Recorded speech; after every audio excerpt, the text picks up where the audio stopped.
하나님, 오늘도 우리가 주님의 말씀을 사모하여 주 앞에 엎드리면서 나아갑니다. 우리의 각 마음속에 주님 임재하여 주셔서 주의 음성을 친히 들려주시고 그 말씀 가운데서 변화되어져 주의 형상이 되게 도와주시옵소서. 그렇게 하실 주님을 찬양하고 살아계신 예수님의 이름으로 기도 올려드립니다. 아멘. 우리 다 같이 찬송 201장 찬양하시겠습니다.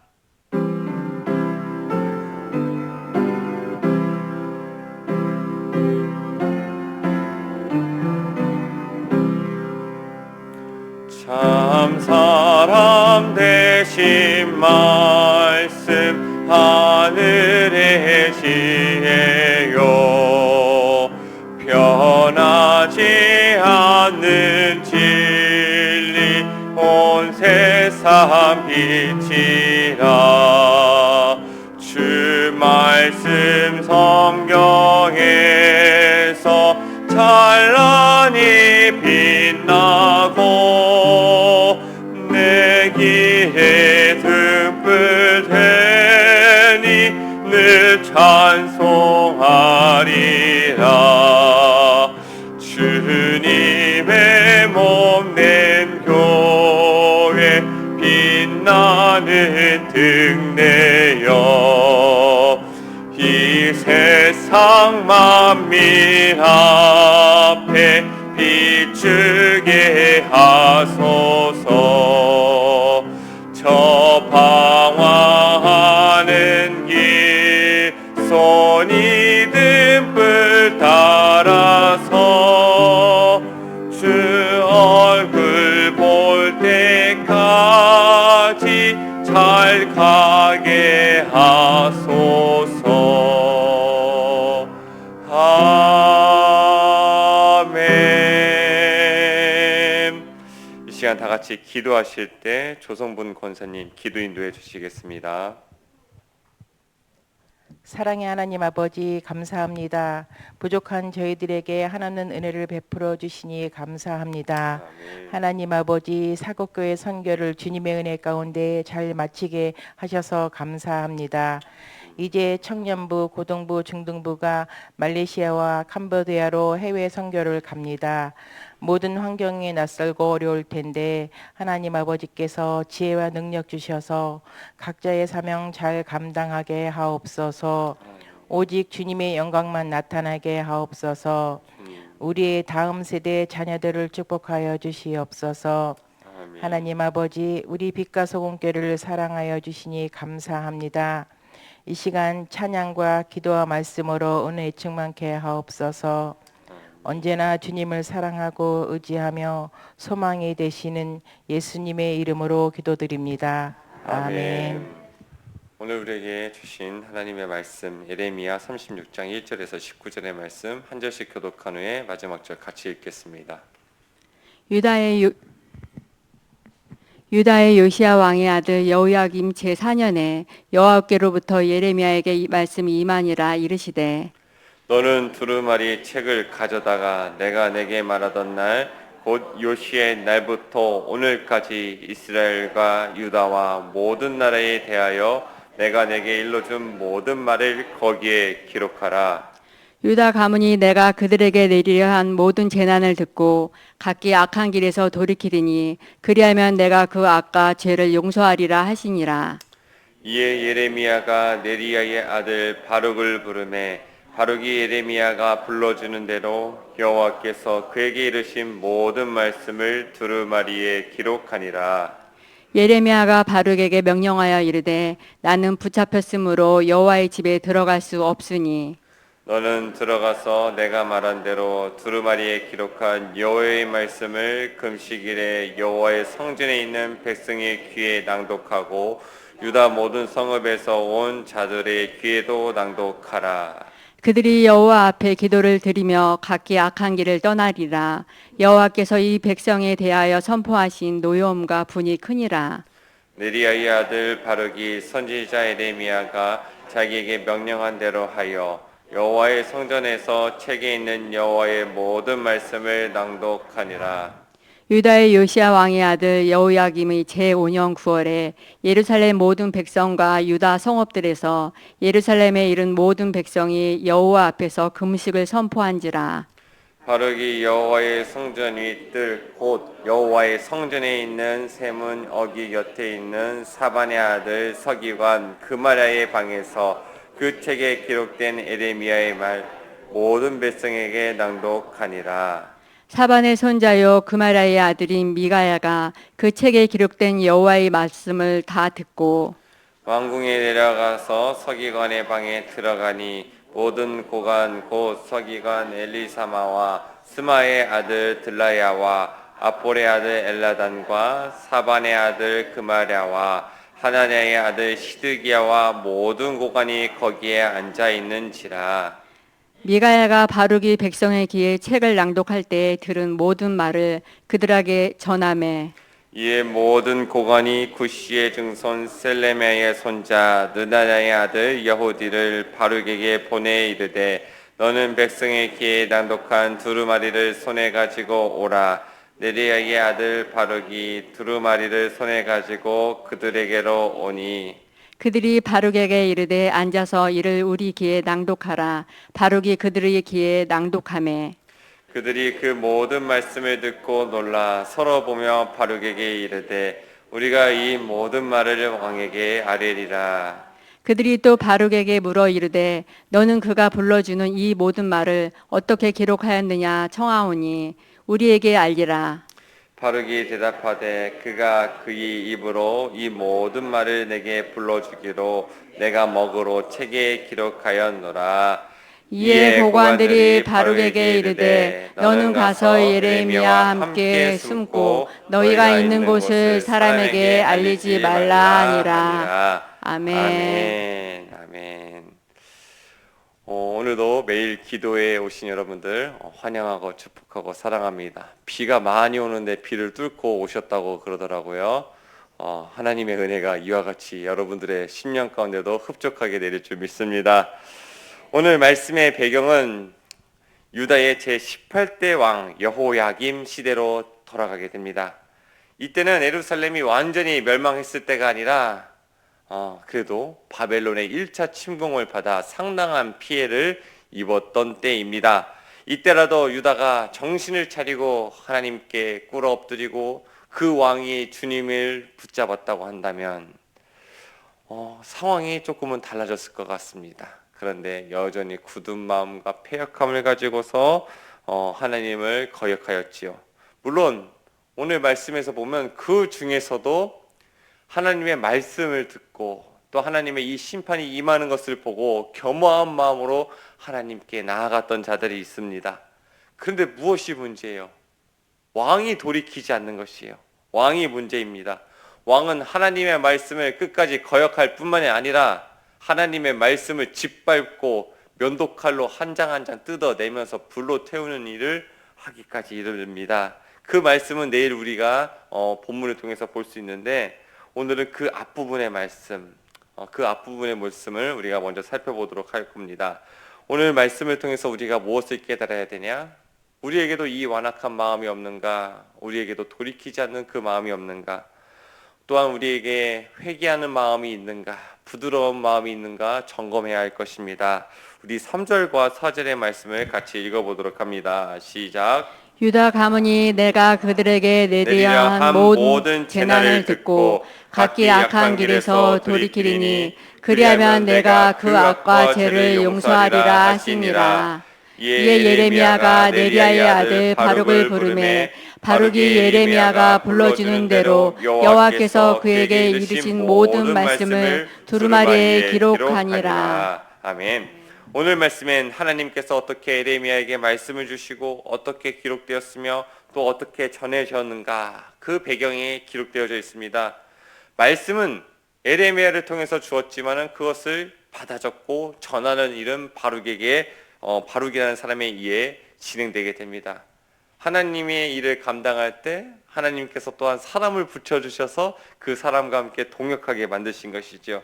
사실 예레미야가 직접 가서 전하고 싶었는데 성전에 들어갈 수 없는 상황이었다고 이야기를 합니다. 어쨌든 하나님께서 예레미야를 통해 주신 말씀, 그 말씀의 목적이 무엇인가? 하나님은 이렇게 이야기하죠. 그들이 악한 길에서 돌이키리니 그리하면 내가 그 악과 죄를 용서하리라. 그 말씀이 기록한 목적, 그들의 악한 길에서 돌이키고 그들이 회개하면 그 회개를 듣고 하나님이 용서하시고 회복하시기 위하여서, 그 죄를 사하시기 위하여서 하나님이 말씀을 주셨다는 것입니다.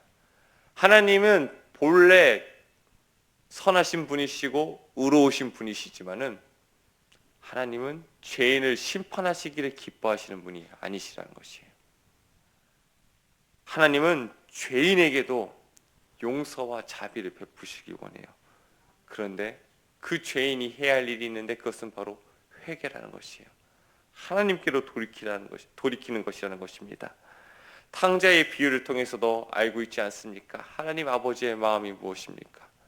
저 돌아오는 탕자를 보면서 하나님이 달려가서 껴안고 입을 맞추는 거 아닙니까? 탕자가 아버지를 떠났다고 해서 그 아들이 저 먼 타지에서 죽기를 원한다는 것이 아니에요. 너 나를 배반했으니까 어디 한번 당해봐라. 어디 한번 네 끝이 어떻게 되는가 보자. 이러시는 분이 아니시라는 것이에요. 아버지 하나님의 마음이 무엇이에요? 탕자야 돌아와라. 다 잃어버렸어도, 너가 그곳에서 성공하지 못했어도 나에게로 돌아와라. 하나님이 죄인이 심판받는 것을 기뻐하셨다고 한다면 처음부터 말씀을 주시지도 않았습니다. 하나님이 계속해서 메시지를 주고 찔림을 주시고 심판을 말씀하시는 이유는 단 한 가지입니다. 죄인의 회개를 기다린다는 것이에요. 하나님이 그들의 멸망을 기뻐하지 않으시고 오히려 그들의 죄악과 그들의 악에서 돌이켜 회복하시고 구원하시는 것, 그것이 하나님 아버지가 죄인을 향한 하나님 아버지의 마음이라는 것입니다. 이토록 죄인을 애타게 기다리시는 하나님의 사랑 때문에 우리는 사실 하나님을 붙들 수 있습니다. 심판이 아닌 복 주시기는 원하시는 하나님, 그렇기 때문에 우리는 하나님께로 돌이키기를 망설일 필요가 없습니다. 돌이키기만 한다면 우리에게로 달려와서 안아주시고 입을 맞춰주시는 하나님이 계십니다. 그렇기 때문에 우리는 넘어짐의 자리에서 주님을 불러야 됩니다. 죄를 지었다고 해서 하나님을 멀리하고 나는 끝났어라고 생각하는 것이 아니라 그 죄악의 자리에서도 다시 하나님을 부르는 것입니다. 하나님의 그 이름을 부를 때 하나님은 기꺼이 우리를 용서하시고 치유하시는 하나님이십니다. 죄인이 돌이키시기를 지금도 기다리시는 하나님 앞에 우리가 돌이키며 주 앞에 당당히 담대히 그 은혜의 보좌로 나아가기를 바랍니다. 우리 9절의 말씀도 한번 읽어봅니다. 시작. 유다의 요시야 왕의 아들 여호야김의 제5년 9월에 예루살렘 모든 백성과 유다 성읍들에서 예루살렘에 이른 모든 백성이 여호와 앞에서 금식을 선포한지라. 바벨론 군대의 침공으로 인해서 유다 백성들이 상당한 충격을 받았습니다. 자신의 삶의 터전을 잃어버렸고요. 그 마음과 몸이 다 지치게 되었습니다. 그때 백성들이 모여서 한 일이 무엇이냐? 금식을 선포하며 하나님 앞에 엎드리기 시작했다는 것이에요. 그들이 비록 험한 일을 당해 비참한 꼴에 있을지라도 그럼에도 불구하고 하나님께 엎드려 금식한다는 것이 얼마나 참으로 다행입니까? 바룩이 이때 성전 윗들에 올라가게 됩니다. 에레미야를 도왔던 바룩이 있었다고 한다면 또한 바룩을 도왔던 사람이 있습니다. 사반의 아들 서기관 그마랴라는 사람이 도와서 그 사람의 방 앞에서 말씀을 선포하게 됩니다.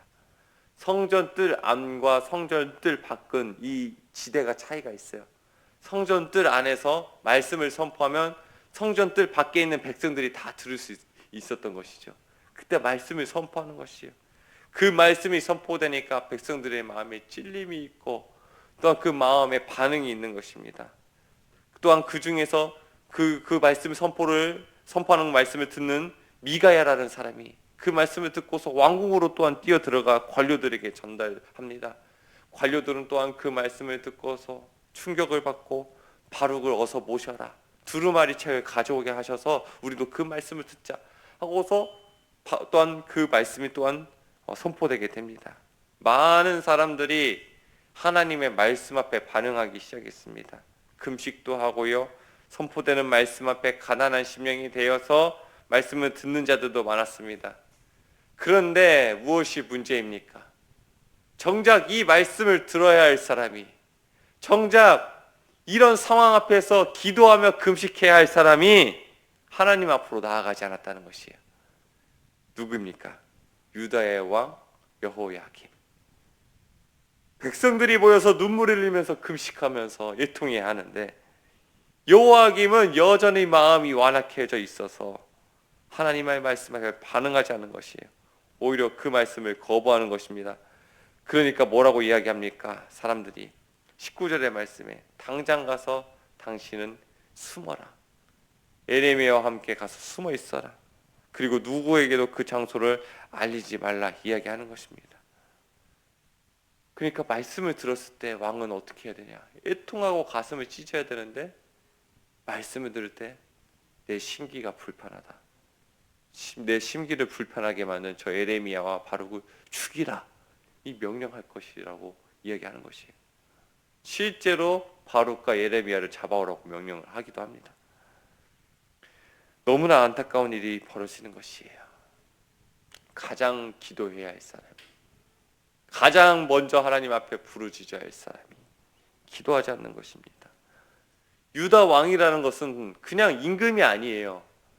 하나님이 맡겨주신 직분이에요. 사명이에요. 근데 그 직분과 사명을 감당하기 위해서 필요한 것은 하나님의 은혜이고, 하나님의 은혜는 다름없이 꿇어 엎드리는 자에게 임하는데, 지금 가장 기도해야 할 사람이 가장 기도하지 않고, 가장 말씀 앞에 엎드려야 할 사람이 가장 말씀을 멀리하고 있는 것입니다. 오히려 하나님의 말씀을 짓밟고 불태우고 부르짖지도 않고 기도도 안 하는 것, 결국 그 왕 때문에 그 나라가 망하게 되는 것이죠. 하나님이 맡겨주신 사명의 자리, 직분의 자리, 거기에 그 자리에서 가장 필요한 게 무엇일까요? 지혜입니까? 물질입니까? 인맥입니까? 직분과 사명의 자리에서 가장 필요한 것은 기도이지요. 한 부서의 장을 맡았다고 한다면 그 부서의 장이 가장 그 자리에서 기도를 많이 해야 할 사람이죠. 저도 마찬가지로 제가 교구를 맡았다고 한다면 제 교구에서 가장 기도를 많이 할 사람이 저인 것이죠. 오늘 말씀은 우리에게 경종을 울리고 있습니다. 가장 많이 기도해야 할 사람이 기도하지 않을 때 어떤 일이 발생하는가? 가장 말씀 앞에 부서지고 애통하는 심령이 되어야 할 사람이 그러지 않을 때 그 모임이 어떻게 되고, 그 부서가 어떻게 되고, 그 공동체가 어떻게 되는가 우리에게 알려주시는 것입니다. 저에게 먼저 주시는 말씀이시고, 오늘 직분을 맡은 자들에게 주시는 말씀이시고, 앞으로 사역을 감당해야 할 사람들에게 주시는 말씀인 것입니다. 오늘 직분과 사명의 자리에서 가장 요구되는 것은 기도인 줄 압니다. 기도로 승리하시길 바라며, 기도로 그 자리를 감당함으로써 하나님의 은혜와 사랑을 충만하게 누리고, 그 공동체를 살리고, 그 모임을 살리고, 그 기관을 살리는데 쓰임 받기를 바랍니다. 다 같이 기도하시겠습니다. 하나님 아버지, 오늘 말씀을 통해서 죄인을 사랑하시고 죄인을 애타게 기다리시는 하나님 아버지의 마음을 깨닫게 됩니다. 아버지 하나님, 우리가 넘어지고 죄 지은 그 자리에서 돌이키며 주님께로 나아갈 수 있도록 인도하여 주시옵소서. 여전히 우리를 향해서 두 팔 벌리고 계시는 그 하나님 앞에 담대히 나아가 은혜의 보좌 앞에서 회개하며 고침받고 회복되는 역사가 있을 수 있도록 인도하여 주시옵소서. 하나님, 오늘 말씀을 통해서 여호야김이 완악한 마음을 품고 하나님을 찾지 않았던 것을 보게 됩니다. 오히려 기도하지 않고 오히려 말씀 앞에 순종하는 자가 순종하지 않을 때 그 공동체가 무너지고 더 이상 사명의 자리가 기쁨의 자리가 되지 않고 그 사명의 자리에서 오히려 마귀가 원하는 역사가 일어나는 것을 보는데, 하나님 우리의 마음에 기도할 마음을 주시고 우리 심령에 부르짖는 심령을 허락하여 주셔서 하나님 앞에 나아가 기도함으로써 우리의 직분의 자리, 직책의 자리, 사명의 자리를 잘 감당할 수 있도록 인도하여 주시옵소서. 그리하여 부서마다 하나님의 은혜가 넘쳐나게 하여 주시고 우리 교회가 마지막 때의 사명을 감당하는 교회가 될 수 있도록 인도하여 주시옵소서. 아버지, 여름 사역이 진행되고 있습니다. 하나님, 그 사역을 감당하는 모든 자들 하나님 이 시간 기도하게 하여 주시고 하나님, 기도할 때 앞서서 일하시는 하나님을 보게 하여 주시옵소서. 아버지 하나님, 병중에 있는 성도들 이 시간 찾아가 주시옵소서. 마음이 상한 자들 주님께서 일으켜 세워 주시옵소서. 삶의 이런저런 막힘과 장애물로 인하여서 힘들어하는 성도들 이 시간 찾아가 주셔서 주님의 보혈로 어루만져 주시고 그 모든 것들이 회복되고 고침받고 온전해질 수 있도록 인도하여 주시옵소서. 아버지, 한 주가 시작되고 삶의 터전이 시작되는 월요일입니다. 주님께서 미리 앞서가셔서 준비하여 주시고 어렵고 당황스러운 일 발생되지 않게 하여 주시옵시고 어렵고 당황스러운 그 순간에도 주님의 사람으로서의 그 인격과 선품과 말과 행동을 잃지 않을 수 있도록 도와주시옵소서. 그렇게 하실 주님을 찬양하고 살아계신 예수님의 이름으로 기도 올려드립니다. 아멘.